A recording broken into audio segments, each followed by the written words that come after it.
Hey gang, it's Rhiannon here, or Rhi, and it's been a while. If you've been in survival mode, if you've been fighting for your life this year, I was doing a bunch of healing family wounds, ancestral wounds, actual wounds if you've been sick. This is for you. I was just watching a YouTube tarot reading by Shanetta Divine Golden Lineage. I think it's Shanetta Divine Tarot, but her website is like goldenlineage.com. I'll put it up here. And it just felt really cool to jump on here and do a reading. King of Cups. Page of Swords. Whoa. Four of Swords in reverse. Okay, so you've been out and about. You've been really working on your passions. You've been communicating, but it's come at the cost of your rest. Your throat chakra is coming at the cost of your rest and relaxation. You've been hustling, you've been working hard, you've been go. You've been out here, yeah. Dodging bullets, I heard, and facing the music. Something went down. Could be with the King of Wands. A man who was angry and passionate in a bad way. And something went down. Four of Wands could have happened at home. It could be a partner. It could be a dad. It could be a son. It could be a friend. But it impacted your home life and your relationship. And you've been, I had desperately running, trying to live your life like on the treadmill, but you're exhausted and you're nearing burnout. And you need to chill. I know that's not possible for all of us. Some of us have got kids. Some of us cannot afford to not work, King of Cups, but they're asking you to have some compassion and some love for yourself and take the time that you can to pour into yourself and love yourself and ground yourself wherever you can find the time to rest.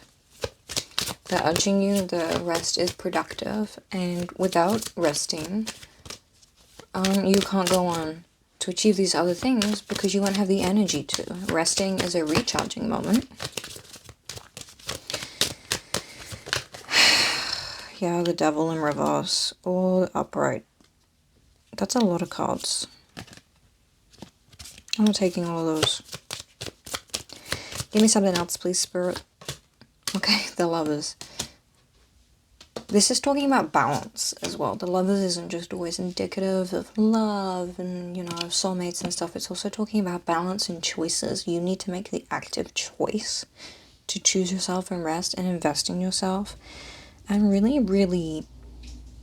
I'm hearing, try to pour into yourself and find others that pour into you. If your family are being assholes and your family, I keep hearing domestic disputes. If you're always arguing and shit, then go find people who aren't like that. Found family. There are other ways to celebrate. It's not just blood ties. Yeah. Nine of Swords and the Nine of Wands. Clarifying the Judgment and the Four of Wands.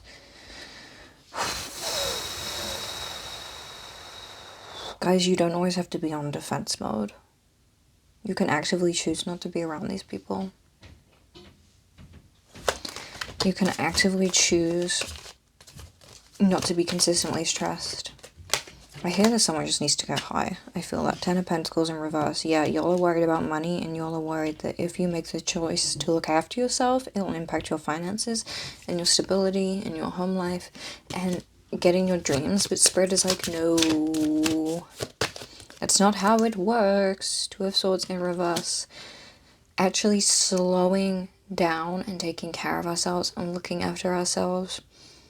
And not focusing so much on our manifestations and worrying about money and the like actively helps your manifestations come in. Where you're not actively bothering them and bothering the universe, I'm hearing, your manifestations come in. Trust me, I learned that the hard way. The High Priestess. They keep asking you to get in touch with yourself and your spirituality, make an altar, connect with your ancestors, you know, because that's where the pomegranate, right? That's where, like, multiple streams of success and I can't think of the word. I'm hearing worthiness. That's not the word I was thinking of. Abundance. I haven't channeled in a while and it shows. This is me getting back in connection. But yeah, get back in connection with your spiritual side. Whatever that means for you. Going out meditating in the woods, lighting some incense and cleansing your home, having a cup of coffee and just sitting there and just people watching out the window. But get back into communication with your spiritual side. I'm hearing, and my ear is itching. You might be bugged to do this, but I feel like you just haven't grounded yourself and like had the time because everything's kind of been frenetic. I feel you. I get it completely, okay? But they're like, yeah, ground yourself and connect with your spiritual side. Because right now you're fighting for your life. And some communication from spirit, I'm hoping like this communication from spirit would really, really help clear things up and make you feel better about everything that's going on. Because you are doing great. You're doing amazing. You've held it all together. But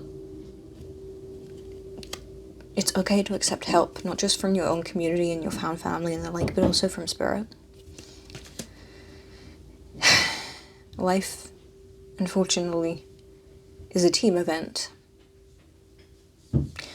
Is what I'm hearing. And I'm hearing your spirit team is running this life with you, literally chasing after you.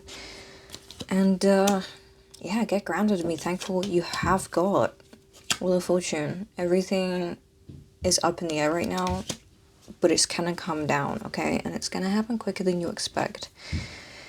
Take what you need and leave the rest behind here with the Five of Swords. But yeah, everything is out of control and it's freaking you out, so you're trying to grasp for control.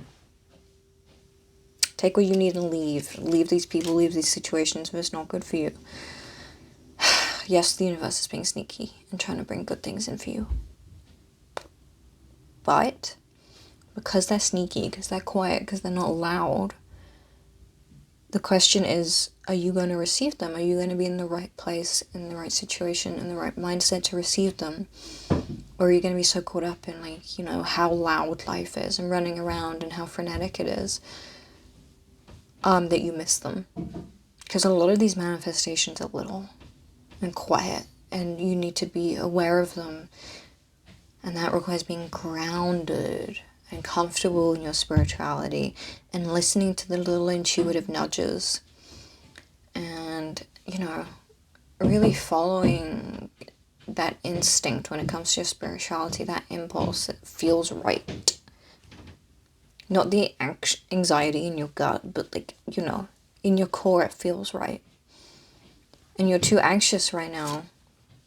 And you're not resting enough, so you're missing these things. So, like, we are sending you signs, we are sending you synchronicities, we are sending you stuff. And yeah, life sucks at the moment, but you're too embroiled in this energy and you're thinking too much to be able to feel. So they're asking you to get grounded and kind of move on from, like, this mental anguish and really commit to yourself and your own spirituality and correcting your vibes. You know, getting yourself good. Getting those vibes right and grounded and safe and feeling like yourself again. And it's going to usher it in quicker than you expect. Yeah, childhood nostalgia. Soulmates. Stuff coming back in for your past. Manifestations. Leaving shit behind. The Star card. It's going to come after this period of turmoil and you're not going to know how it's going to come in. But unfortunately, you need to relax and trust, which is one of the hardest things to do. But if you're part of a collective and you've been doing the amount of healing that I've been doing, I know you can do it. And I know we can do it. Because we feel enough. Okay? And it's okay to get caught up in all this, like, frenetic kind of, you know, everyday nonsense. But it isn't okay to do it at the expense of yourself.